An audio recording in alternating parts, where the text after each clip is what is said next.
Social media ആകെ ഇളക്കി മറിച്ചുകൊണ്ട് മോഹൻലാലിന്റെ കൊണ്ടാട്ടം ഗാനം ട്രെൻഡായിരിക്കുകയാണ്.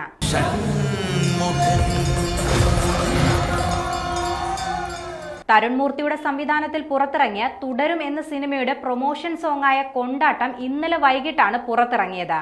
ഗാനം യൂട്യൂബിലെത്തി 12 മണിക്കൂറുകൾക്കുള്ളിൽ തന്നെ 2 മില്യണോളം കാഴ്ചക്കാരെ നേടിയിട്ടുണ്ട്.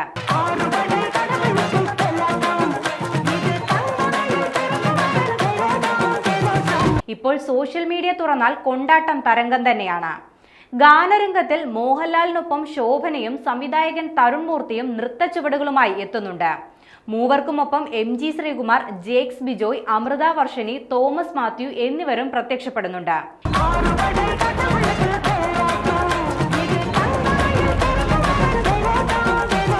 ഏറെ നാളുകൾക്ക് ശേഷം മോഹൻലാലിനെ പഴയ കിടിലൻ നൃത്തച്ചുവടുകളുമായി കാണാൻ സാധിച്ചതിന്റെ ആവേശത്തിൽ തന്നെയാണ് ആരാധകർ.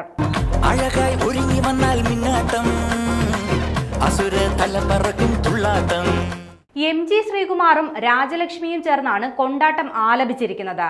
ജേക്സ് ബിജോയ് സംഗീതം നൽകിയിരിക്കുന്ന ഗാനത്തിന് വരികൾ രചിച്ചിരിക്കുന്നത് വിനായക് ശശികുമാറാണ്. അതേസമയം തുടരുമെന്ന ചിത്രം 100 കോടി ക്ലബിൽ ഇടം നേടിയിട്ടുണ്ട്. ഒരു മാസത്തിനുള്ളിൽ 100 കോടി ക്ലബിൽ ഇടം നേടുന്ന രണ്ടാമത്തെ മോഹൻലാൽ ചിത്രം കൂടിയാണിത്.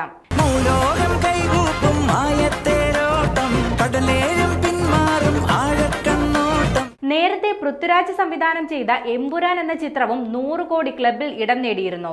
പുലിമുരുകൻ, ലൂസിഫർ എന്നീ മോഹൻലാൽ ചിത്രങ്ങളും നേരത്തെ 100 കോടി ക്ലബിൽ കയറിയിരുന്നു. ഇതോടെ 4 100 കോടി സിനിമകൾ സ്വന്തമായുള്ള ഏക മലയാളം നടനായി മാറിയിരിക്കുകയാണ് മോഹൻലാൽ.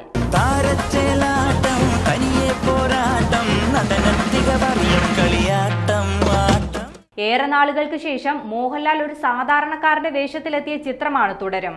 ആരാധകർ ഏറെ ആഗ്രഹിച്ച ഒരു തിരിച്ചുവരവ് തന്നെയാണ് ഈ ചിത്രത്തിൽ ഉണ്ടായിരിക്കുന്നത്.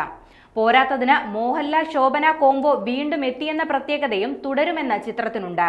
ഫാമിലി ഡ്രാമ സ്വഭാവത്തിലൊരുങ്ങിയ തുടരുമെന്ന സിനിമയിൽ ഒരു ടാക്സി ഡ്രൈവറുടെ വേഷത്തിലാണ് മോഹൻലാൽ എത്തുന്നത്. നടന്റെ പ്രകടനത്തിന് മികച്ച പ്രതികരണമാണ് ലഭിക്കുന്നത്. ആക്ഷൻ രംഗങ്ങളിലെ മോഹൻലാലിന്റെ പ്രകടനത്തിന് തിയേറ്ററുകളിൽ വലിയ കയ്യടി തന്നെയാണ് കിട്ടുന്നത്. സിനിമയിലെ പ്രധാന വില്ലൻ കഥാപാത്രത്തെ അവതരിപ്പിച്ച പ്രകാശ് വർമ്മയുടെ പ്രകടനത്തിനും വലിയ സ്വീകാര്യതയാണ് പ്രേക്ഷകർക്കിടയിൽ നിന്നും ലഭിക്കുന്നത്.